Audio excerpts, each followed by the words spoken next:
খুলনায় বাজারজাতকরণের সুষ্ঠু ব্যবস্থাপনা না থাকায় উৎপাদিত কৃষি পণ্য কম দামে বিক্রি করতে বাধ্য হওয়ায় চরম হতাশায় কৃষকরা। সমাধানে একটি মিনি কোল্ড স্টোরেজ নির্মাণ সহ বৃহৎ আকারের কোল্ড স্টোরেজ নির্মাণের উদ্যোগ নিয়েছে কৃষি সম্প্রসারণ অধিদপ্তর। শহীদুল হাসানের প্রতিবেদন, জানাচ্ছেন মাহমুদ আক্তার। উপকূলীয় অঞ্চল খুলনার কয়রা, দাকব, পাইকগাছা, বটিয়াঘটা ও ডুমুরিয়া সহ ৯ উপজেলায় মাছের ঘেরের আইলে এবং জমিতে প্রচুর সবজির আবাদ হয়। এখানকার উৎপাদিত সবজি প্রতিদিন রাজধানী ঢাকা সহ বিভিন্ন জেলায় সরবরাহ করা হয়। কিন্তু ভরা মৌসুমে ব্যাপক ফলন হলেও সংরক্ষণের কোনো ব্যবস্থা নেই। তাতে উৎপাদন খরচ উঠাতে না পারায় চরম হতাশায় কৃষকরা।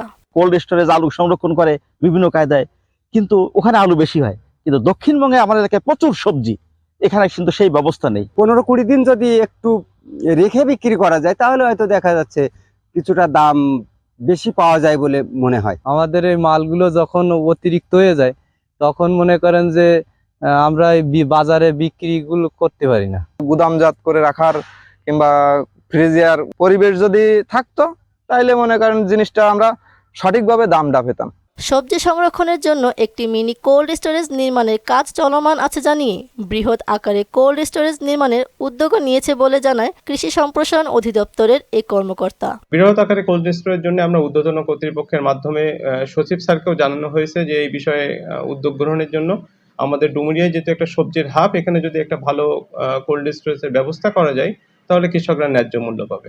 এবছর জলাবদ্ধতার কারণে কৃষকরা লক্ষ্যমাত্রা নির্ধারণ করতে না পারায় 4200 কৃষককে প্রণোদনা দেওয়া হয়েছে বলে জানালেন এই কৃষি কর্মকর্তা। আমরা প্রায় 8500 হেক্টর জমিতে শীতকালীন সবজির লক্ষ্যমাত্রা নির্ধারণ করেছিলাম।